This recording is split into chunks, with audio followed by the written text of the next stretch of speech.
Good morning. Energy is in demand. Today's hot topic is energy. If fossil fuels extinct, what are the other alternative sources of energy? Right. We're supposed to depend, we're supposed to innovate, we are supposed to do research, we're supposed to find out other alternate sources for fuel, the fossil fuels. It might be petrol, it is gasoline, diesel, or kerosene. What next? If no fossil fuels. So it's the day is not far when all newspaper and TV headlines say zero fossil fuels. So we started doing research and we started discovering, we started inventing, right? So we invented fuel cells.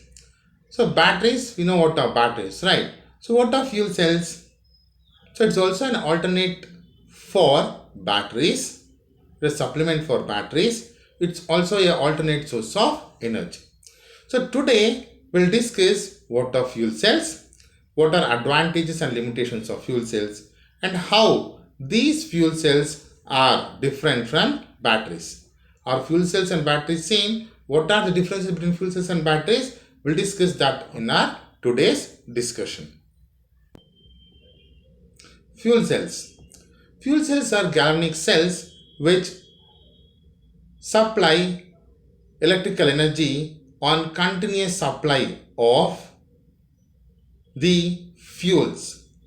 Fuel cells are the galvanic cells which convert chemical energy into electrical energy, wherein the fuels are continuously supplied or where the fuels undergo combustion continuously.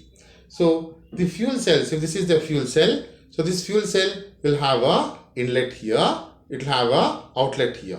So from the inlet, we are going to supply the fuel continuously. So here the reaction occurs. What reaction occurs? Redox reactions occur. Due to redox reactions, energy will be liberated. Once we stop supplying the fuel to this, what will happen? You cannot get the energy. So the fuel cell is just a reaction chamber. The fuel cells will not store energy as like your batteries. Okay, so you are supplying the fuel to the fuel cell. It contains the anode, cathode, electrolyte X, Y, Z. Here the electrode reactions occur, redox reactions occur. Due to redox reactions, energy will be liberated, energy will be used for various purposes. Once you stop supplying the once you stop supplying the fuels to this, what will happen? It will no more produce the energy.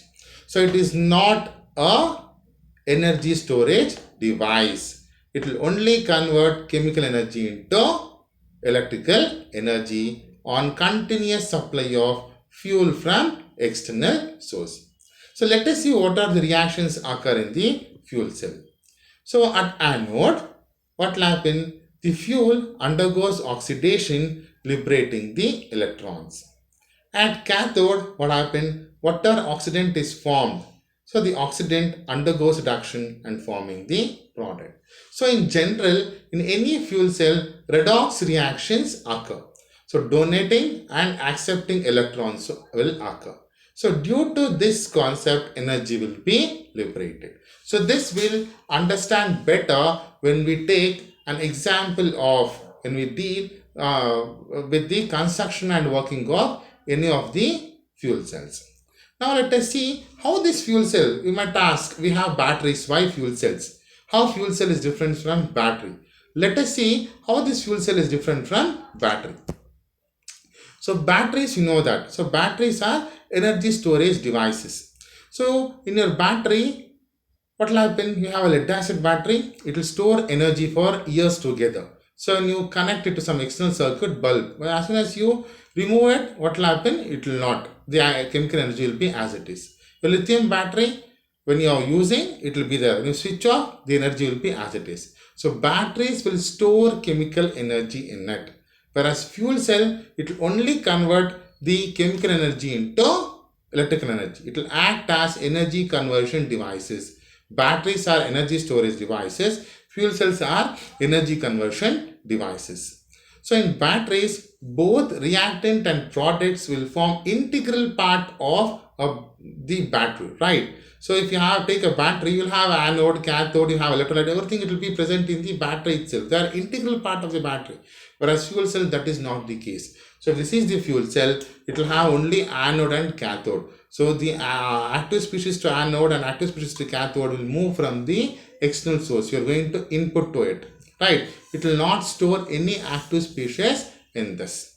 Okay. So the active material. So once it is formed, the active species are there. It will go out. So what will happen? The chemical, so the reactions which occur in the batteries may create pollution, but the products which are obtained in the fuel cells are always eco-friendly. So any input you give, it gives carbon dioxide and water. Carbon dioxide is not a pollutant, water is not a pollutant, right? So recharging is required for your batteries, whereas recharging fuel cells cannot be recharged. Why it is not required? Why fuel cells cannot be recharged? Because it's only energy converting device. Okay, it contains only anode, cathode, and electrolyte. You're supplying what?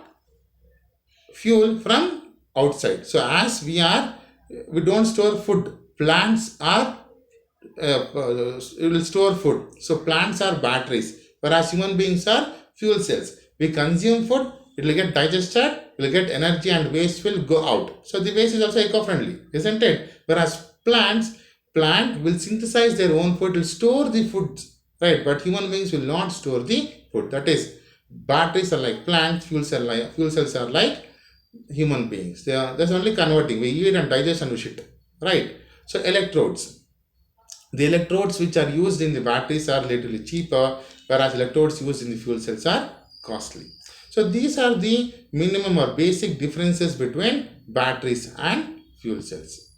So what are the advantages of fuel cells? So let us discuss. So fuel cells, the power output of fuel cells are very high. Okay. And as we discussed, it's not at all an advantage. That is, fuel cells are not, does not require charging. It is, fuel cells cannot be charged at all. Okay. So the maintenance cost is less, and the fuel cells emission do not emit any pollutant. That is, it is eco-friendly. So these are the main advantages of fuel cells. If anything is having advantage, it should have some limitations or disadvantages. So what are the disadvantages or limitations of fuel cells? So fuel cells, the electrodes are very costly. The electrodes usually used in fuel cells might be platinum, right? So or maybe for ruthenium or inert electrodes. The electrodes used are relatively costly. So and the gases which we insert, the active species which we send into the reaction chamber will be maintained under high temperature or room temperature and under high pressure. So to maintain high pressure, it's very difficult and it is expensive. So that is once again, risky, right? That is also a limitation. So reactant should be continuously supplied into the fuel cell chamber and the product should be continuously removed. Once you stop supplying the reactants, so what happens? The fuel cell reaction will not occur, energy will not be liberated, right? So we cannot withdraw any energy. Okay, and the energy as long as fuels are supplied, redox reaction occur, energy will be liberated. So once the fuels are stopped, energy redox reactions will not occur, energy cannot be withdrawn. So this is also a major disadvantage. So these are about fuel cells. So we have discussed what are fuel cells, how they are different from batteries and fuel cell, what are the differences from batteries and fuel cells, what are advantages and what are limitations. Now next discussion, we're going to take one or two examples of fuel cell and let us see the construction and working of the fuel cells in our next discussion. That is, we have methanol, we have different types of fuel cells. We have alkaline fuel cells, right? And we have acid fuel cells, we have solid oxide fuel cells, alkaline fuel cells, etc. So let us take one example of acid fuel cell and let us see the construction and working of acid fuel cell. and we'll take one example of solid oxide fuel cell. Let us see construction, working, and application of solid oxide fuel cell, as well as one example of the acid fuel cell in our next discussion. Thank you.